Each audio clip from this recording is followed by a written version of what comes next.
Hello, everyone. Welcome to the webinar. We are going to wait one more minute or maybe about 30 seconds right now to give everyone a moment to log in and join us.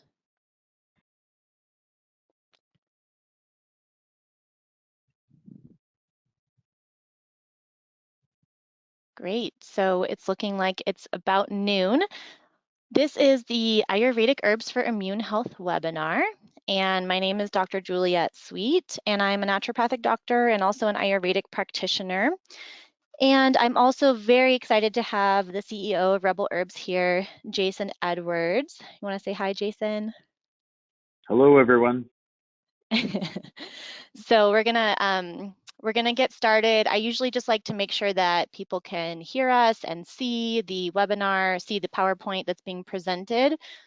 So if you could just type in the question box, yes, I can hear you, yes, I can see the webinar, or the PowerPoint, it would be great. I just want to make sure we're locked and loaded before we start. It says, let's see, all good. Yes, I can hear you. Wonderful. Okay, so it's a very challenging time right now. So we wanted to kind of just offer some insight on immune health and what you might be able to do to feel good about prevention, and also just educate a little bit about Ayurvedic philosophy and how we look at herbs and different treatments when it comes to stimulating the immune system, modulating the immune system, and really to be able to increase a person's vitality so they can handle whatever comes their way. This is a little bit about Rebel Herbs. So the brand was born in 2015. And then the founders are Jason Edwards, who's joining us today, and Girish Soman. So our headquarters are in southern Indiana, but there's also 3 certified organic farms in India. And the mission is really to simplify Ayurveda. So to create a marketing vehicle that compensates everyone in the supply chain fairly. And this company is very passionate about farming and organic farming, herbal extraction, and creating a fair and sustainable supply chain for everyone involved. So this is a little bit about immune health and really looking at immune health from an Ayurvedic philosophy. So Ayurveda says we are the microcosm of the macrocosm, and just as there's elements in nature, those same elements are inside of us. And so we look at this concept of the elements and how they might play a role in our health. And I recently listened to a webcast from Dr. Catherine Clinton. She's a naturopathic doctor, and very much about the terrain of the person, the terrain of your body, your immune system, just your whole being, and really how that's an important precursor to being able to ward off infection, your mental and emotional health, and how it all plays into immune system and sleep and just the foundational pieces of our health. And so I thought that was really amazing because she talks about the different elements in nature and also the science behind each one and how that it's really is important for our immune health. So ether is basically space, and this is space inside of our bodies. You can think about the space inside of the lungs.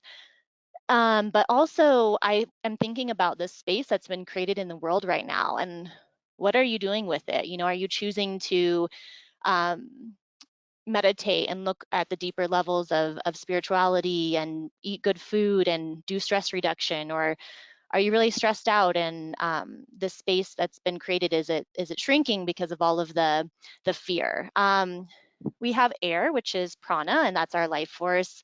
It's directly related to lung health and oxygen getting to every cell of our body. Fire is metabolism in the body, but we also look at that as the sun, and we know the importance of vitamin D in immune health. And then Dr. Clinton mentioned how when you have a fire, actually the light that's being produced by that fire is considered a red light. And there's a lot of science around the positive effects of stress reduction and immune health using red light. So I thought that was really interesting. And of course, water is the majority of our makeup, and it's foundational to health. And then earth, we know spending time in nature decreases stress, It improves the immune function.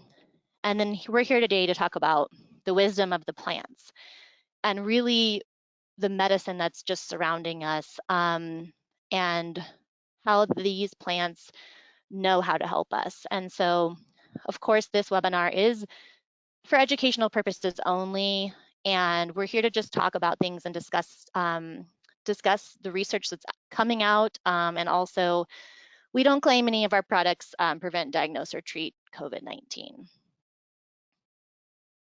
So the power of Ayurvedic herbs, these are some pictures from the farms in India. All of the formulas are considered rasayanas, or rejuvenative tonics. And the great thing is they're suitable for all constitutions. So they are helpful for everyone, no matter what the constitutional makeup is or the doshic makeup. They've been formulated by Dr. Fadki, who's been formulating for 40 years in Ayurvedic medicine. He's a third generation Ayurvedic practitioner. Also, of course, there's 5,000 years of empirical data to support the formulations, but there's also this modern science that's coming out as well. So we'll take a look at that. And then Jason's here to talk to you today towards the end of the webinar about the different extraction methods and how important that is for the products Rebel Herbs has to offer. This is the first herb I want to talk about. This is called Amla, and it's actually a fruit. So there's three different trees and three different fruits that make up a really famous Ayurvedic formula called Triphala. So Triphala is three fruits, Triphala.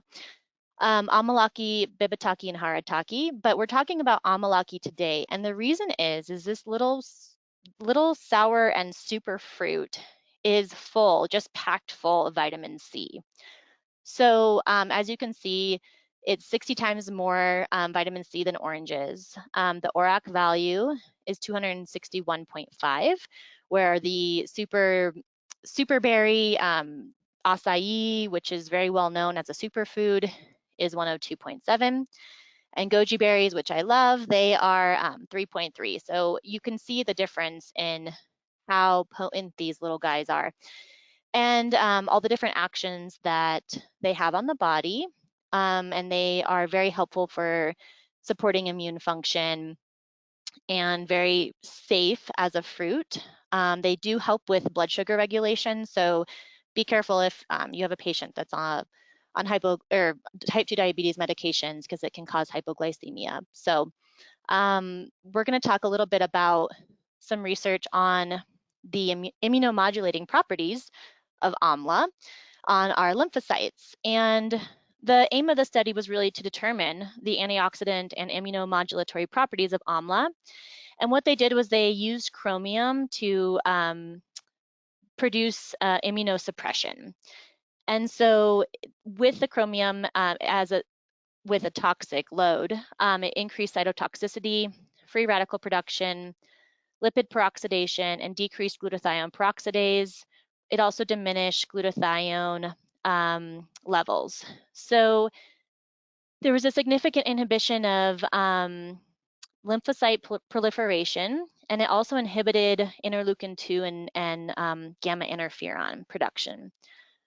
So there was also enhanced apoptosis of DNA fragmentation in the presence of chromium. So it was enough to be affecting the cells and the DNA and creating cell death. So what Amla did was it actually significantly inhibited chromium-induced free radical production. It restored the antioxidant status back to control levels. So kind of finding that that happy place of homeostasis for the cells with those levels. And it also inhibited apoptosis and DNA fragmentation that was induced by chromium. It relieved the immunosuppressive effects of chromium on lymphocyte proliferation and also restored the IL-2 and gamma interferon production considerably. So really helping to sort of mitigate damage that's been created, and also anytime there's immunosuppression. So whether it's stress in the body and just the natural effects of stress decreasing our immune system, or maybe there's you have a patient who has a pre-existing, they're immunocompromised. So it can be very helpful for that. And so Rebel Herbs has two different forms of amla. We have a dual extracted powder, which you can just add right into water. You can make a tea, you can add it into a smoothie. It's very easy and very potent, and we'll talk a bit about the potency later. But if it is kind of sour and astringent, and so if patients prefer, we also have capsules for that as well. So neem, this is our super, let's see, I had some notes saying that people were unable to hear me and that the volume was gone. Is that still happening, or can you hear me now?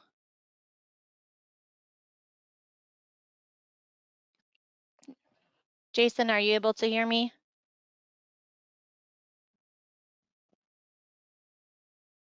Yeah, I can hear you. Okay, good. Now people are saying they can hear me. I'm sorry if it cut out a second ago.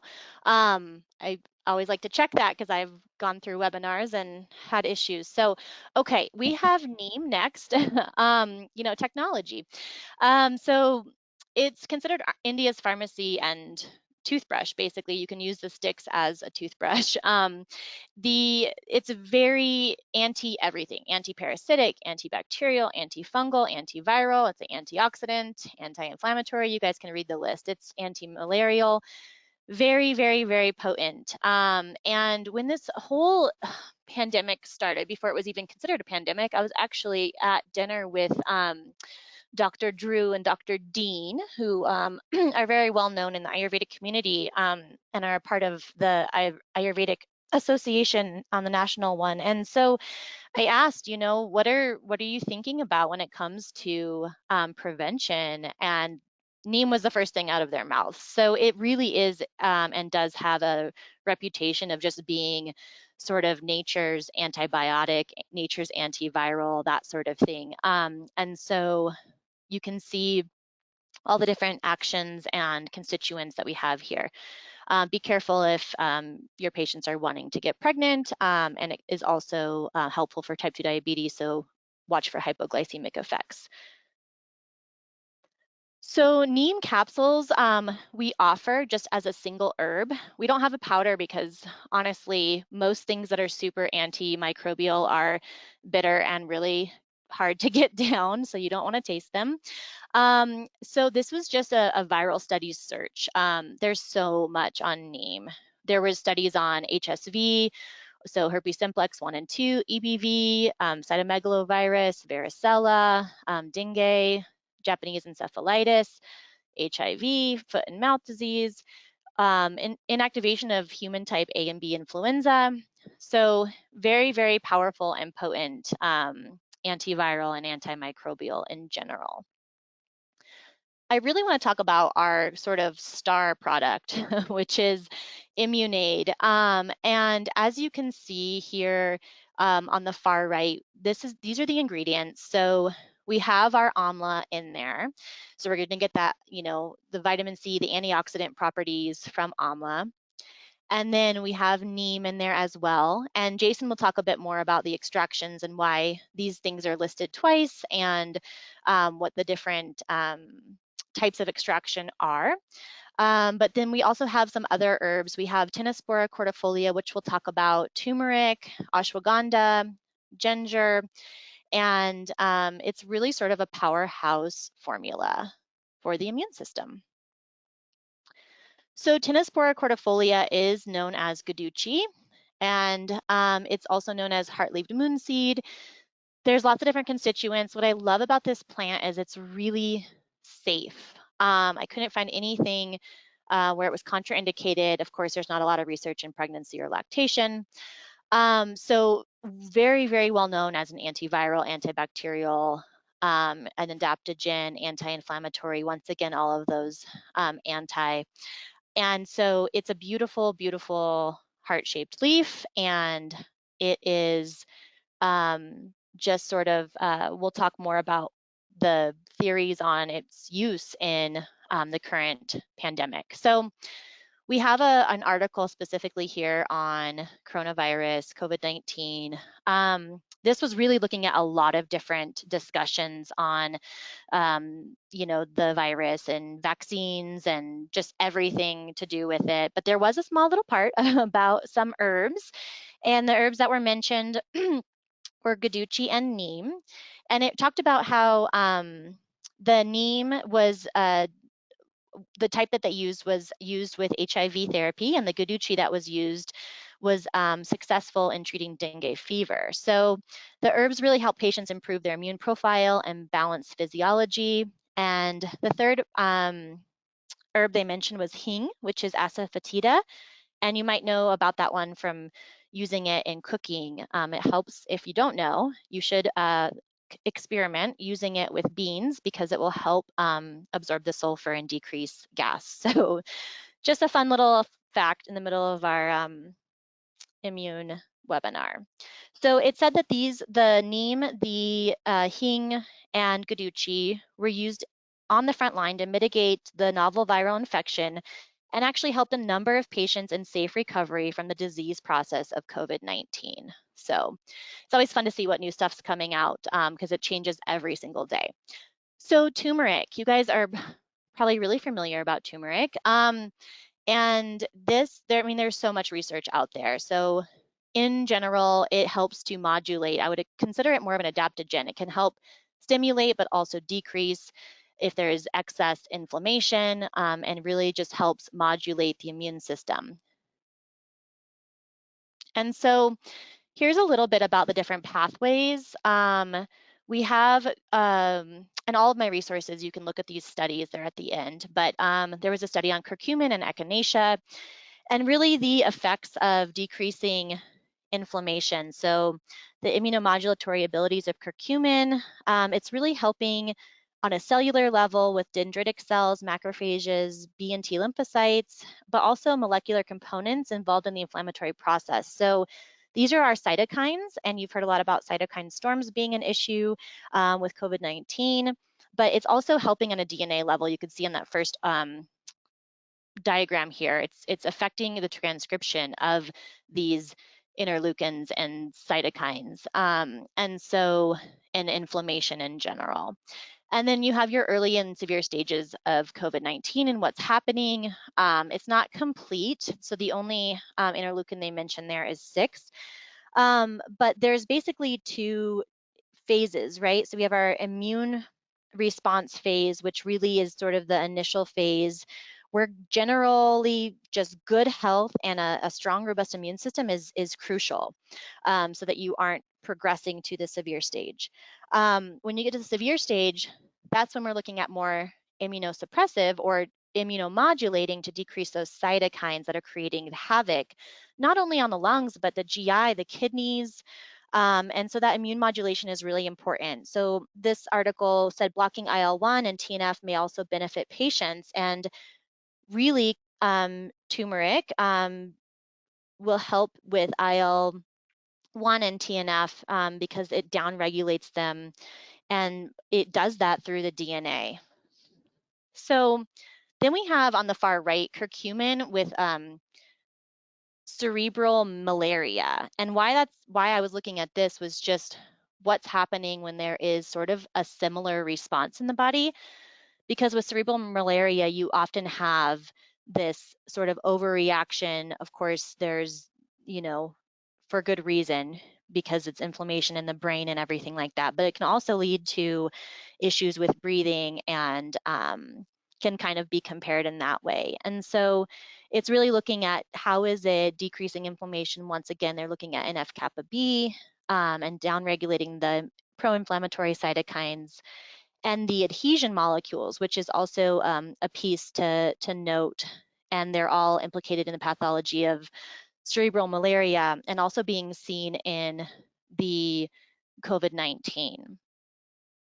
So we have ginger next, and ginger is really well known. It's been used for thousands of years, both in traditional Chinese medicine as well as Ayurvedic medicine and Western medicine too. It's or Western herbalism. So there's lots of different studies on ginger, but it's anti-inflammatory, antiviral, antioxidant, and can really help with some of the GI stuff as well. When I did a search for viral and ginger, I came up with some stuff on hepatitis B, HIV, HSV, norovirus, and HRSV. So just thinking of the different components, and it's also what we call a synergizer and a driver. So it helps the other herbs and formulas get to where they need to go and increases circulation, and it just really is very helpful for synergizing in the body.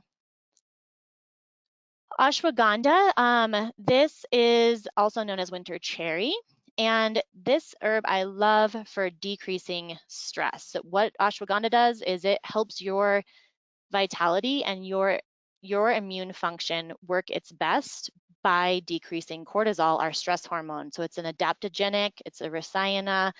There's lots of research out there showing how it helps with decreasing cortisol and anxiety. And when I think about all of the emotions going on in the world right now, I would definitely be thinking about ashwagandha. And it's in our immune formula for that reason.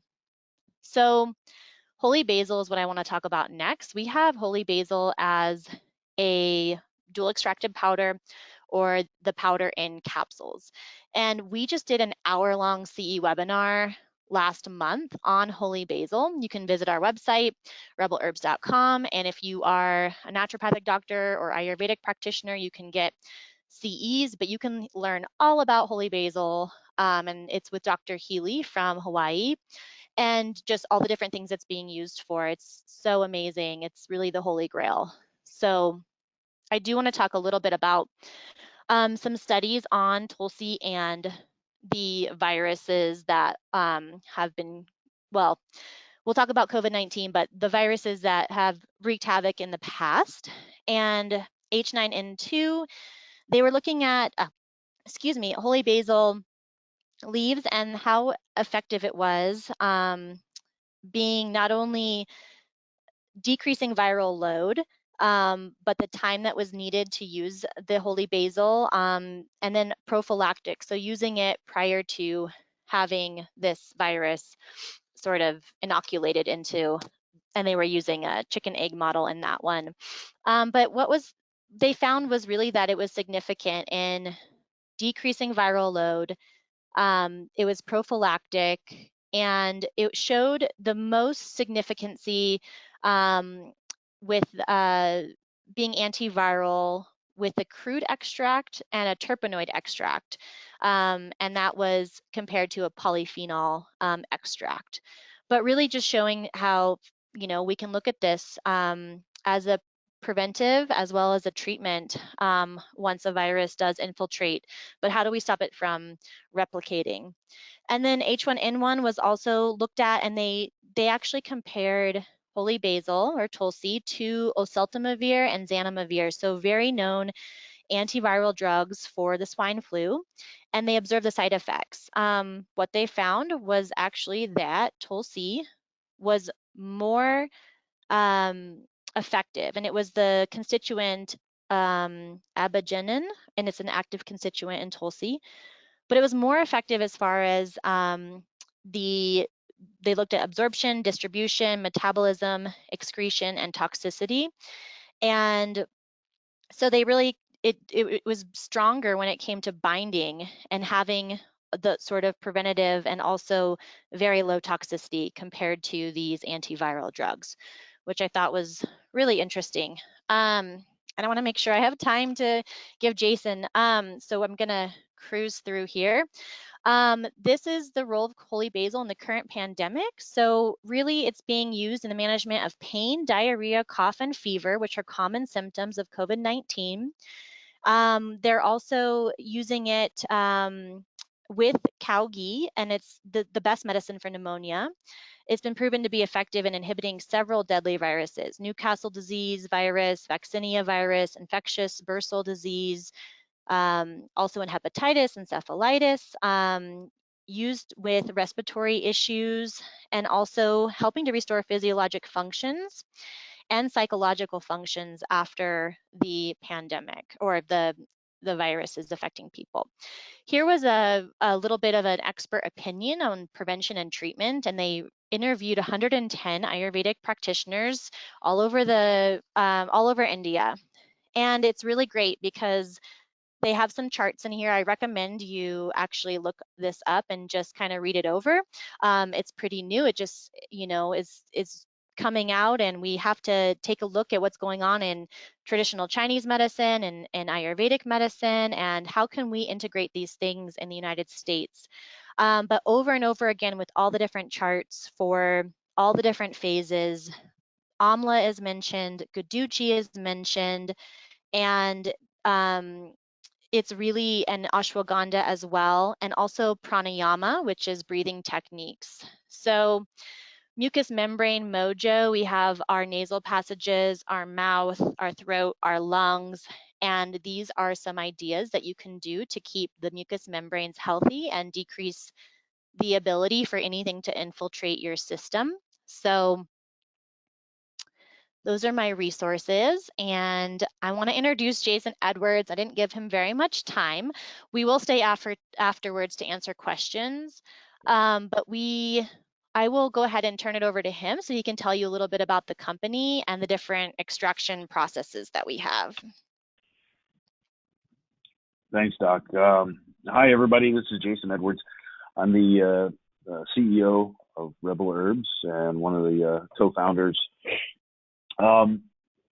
What Dr. Sweet has been talking about today has been the herbs themselves. What I just want to kind of highlight some of the company features that makes our extracts slightly different, actually quite different than what you'll find in other types of extractions.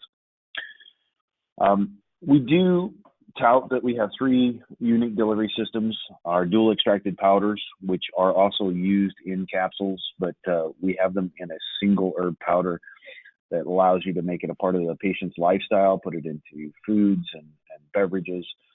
Our formulas are all simplified. Dr. Sweet mentioned this earlier, that there's no requirement to understand Ayurveda. You simply have to read the title on the herb and utilize it appropriately.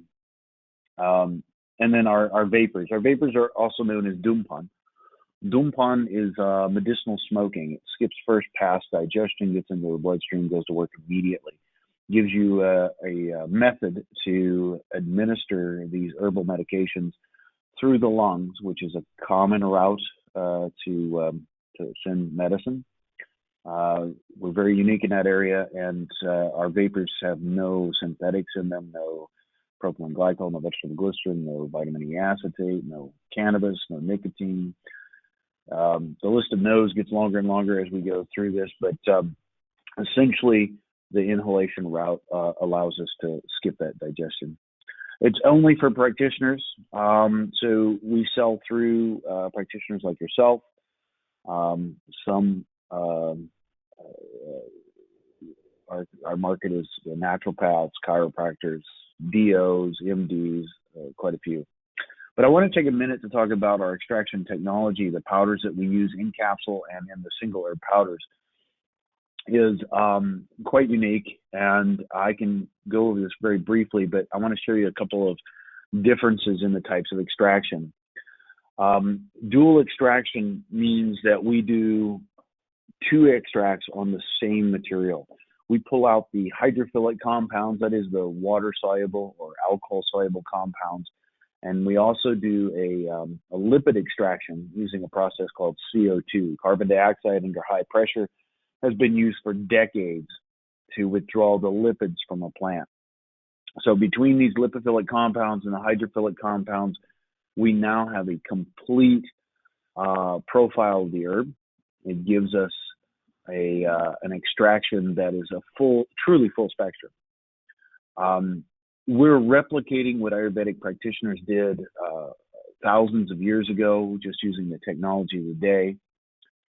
For example, if you had a milk extraction of turmeric, we call that golden milk. Milk has water in it, and it has fat in it, and fat pulls out fat, and water pulls out water.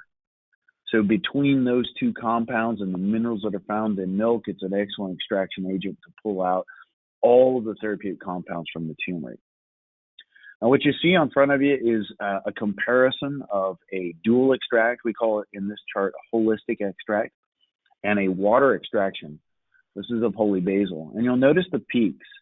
The lighter pink on top has much higher peaks in most cases. And the blue line on the bottom shows you other peaks that aren't present in the dual extract, or that are much, muted. So you can see there's a huge difference in the one-sided, water extraction and a dual extract or holistic extract. Let's see the next slide there. These are all HPLCs of the different products. This is ginger.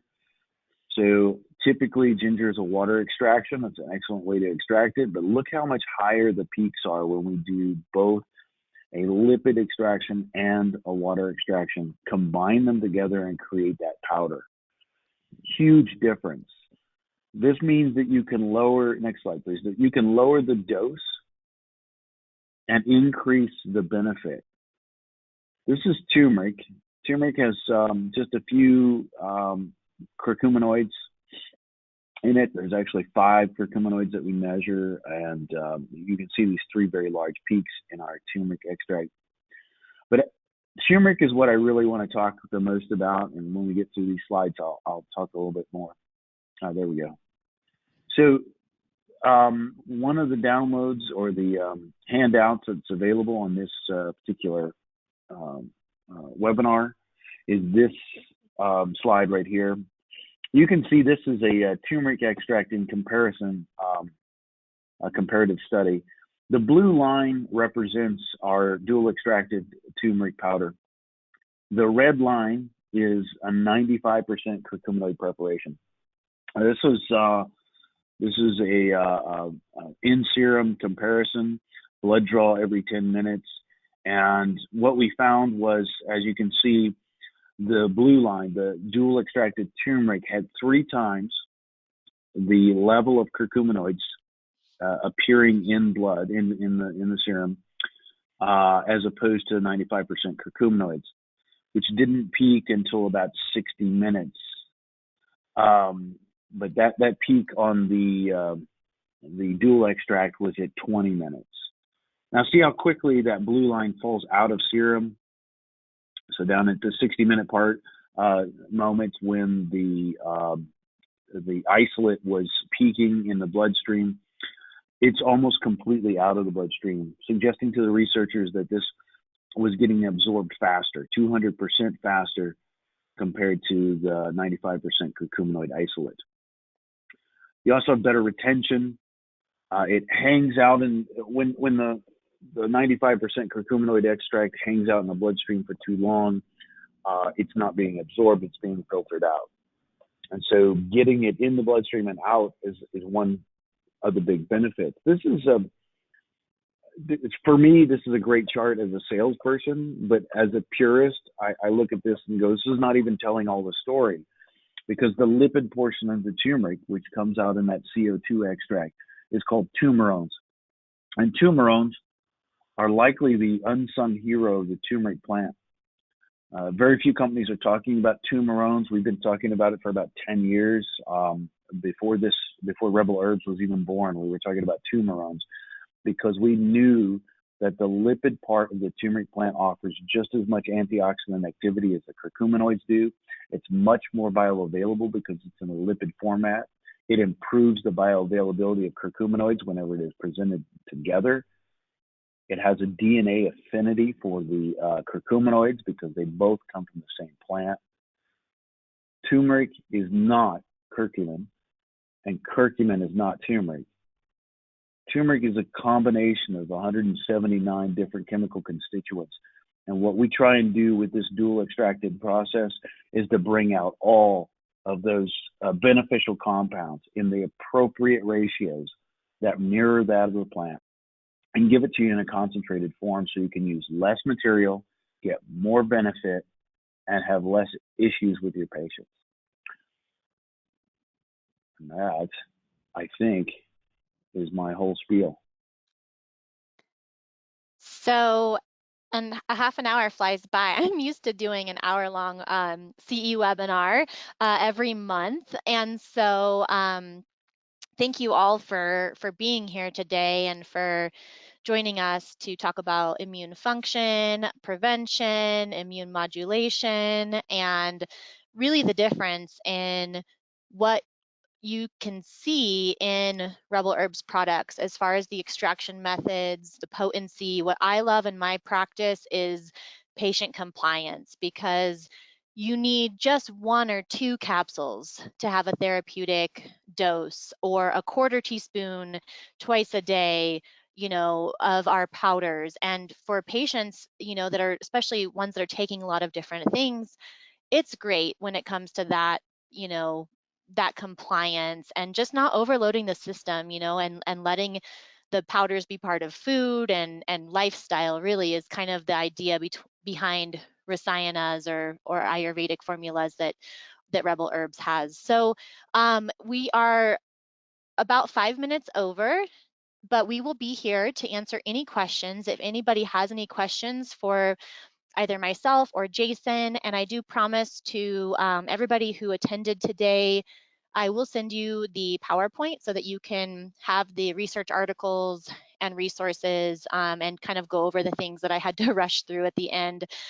So if there's any questions, just feel free to type it into our chat box, and we'd be more than happy to answer that. So will you also send a list of products and when you do webinars? We can absolutely do that. And rebelherbs.com, it's www.rebelherbs.com, has a lot of information on it as far as the different products that are available, both for practitioners. We also have a retail store, but there is a monthly webinar, and I can send that information out to you as well.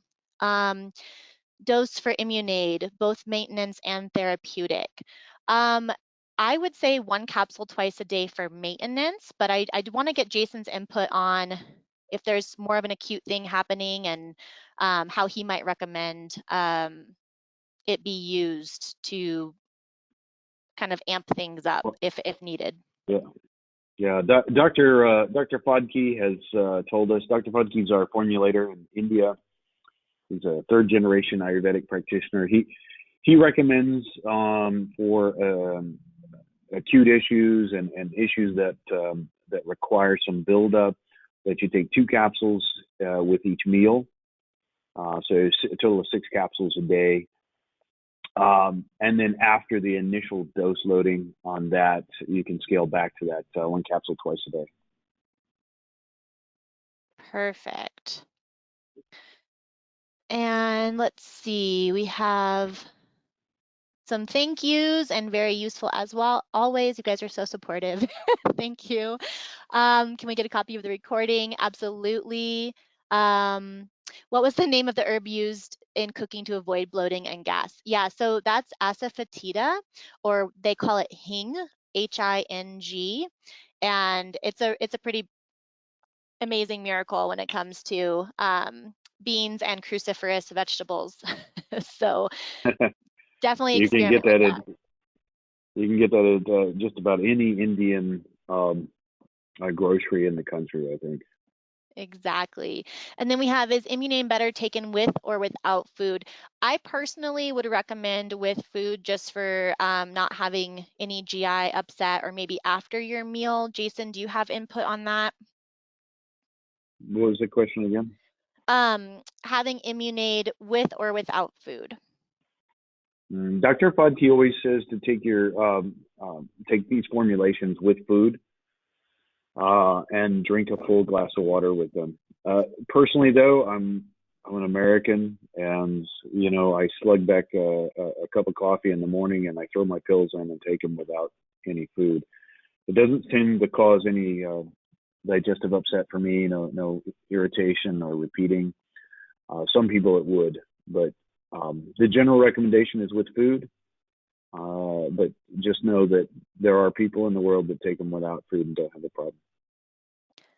And I like to think about the Ayurvedic philosophy too, of how food becomes all of our tissues. And so in some ways, you're putting in this sort of food as medicine, and it becomes your cells and your tissues. And so having it before or after, sometimes they recommend, in the middle of a meal or before or after.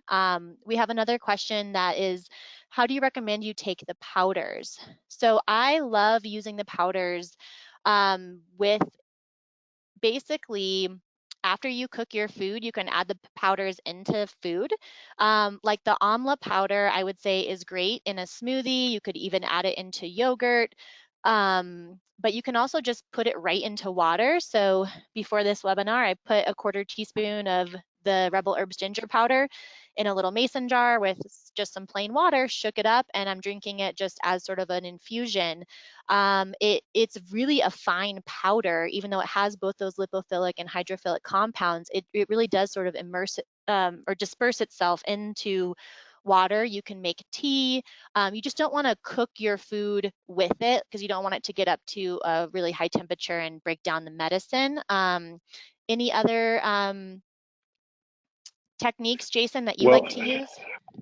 well, we just real quick, we have recipes on our website under the blog section, and you can find a lot of different recipes, things that we tried here in the office. I'll tell you, every morning during this, I have to be honest, I'm terrible about taking my supplements. Very haphazard. I just grab whatever's in the office, and I'm on travel a lot. But this quarantine's really forced me to refine my regimens. And so every morning I've been getting up, creating some coffee, and putting a 1/8 teaspoon of ashwagandha and an 1/8 teaspoon of saffron muesli into my coffee, and it's worked out really well. The flavors of those are kind of earthy, and it goes with the coffee. It's kind of like chicory added to coffee. And then hot tea, a lot of times with things like boswellia, which is going to help with musculoskeletal pain. You put a little boswellia powder in your tea, and it has kind of a lemony aroma to it. It's a very nice flavor addition, and it goes to work real quick. So we had a comment, ginger is used in cooking, so why would it matter heating your ginger powder? Do you want to answer that one, Jason? Some of the compounds are very volatile, and so when you raise the temperature above a certain temperature, and it's different for all different compounds, but some of the, especially the volatile oils, will evaporate away. And so that's the reason that you'd want to not cook with them. When we cook with it, we get the flavors, and the more we cook it, the more we concentrate those flavors. But we do lose some of those volatile chemicals. And that's why sometimes you'll have recipes that'll say, cook this, and then at the end add this. And that's to, preserve those oils, which are going to evaporate off.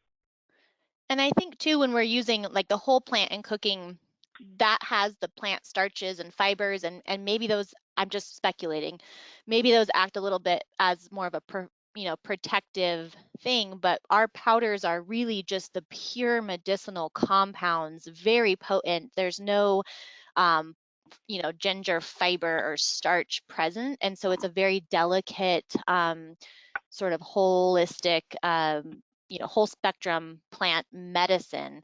And so that's kind of the way I think of using the powders, is just after you are cooking, they're really wonderful to add in afterwards. So that's a good point, that the starch and the fiber does kind of protect those oils. And so I'm not seeing any more questions. Any closing remarks, Jason? I'm just so excited that you were here today with me. Well, I really enjoyed it. Thanks everybody for joining us and taking time out of your busy schedules. I know it's a weekend as well, which makes you doubly a hero. But if you would like to, I know our team has been very active in talking to you. P2 has been out there helping to get people to the webinar. And we're going to put out a sale for everybody that attended, and some free gifts as far as that goes. And we'll send that out to you in an email so that you'll have access to it. But thanks to everybody who made this happen. It was very quick. We threw it together in a couple weeks, and it's in addition to our normal webinars. So kudos and hats off to everybody who made it happen. Thank you, everyone, and enjoy the rest of your weekend. And we look forward to continuing to chat and collaborate with you. So thank you. Thanks. Take care. Bye.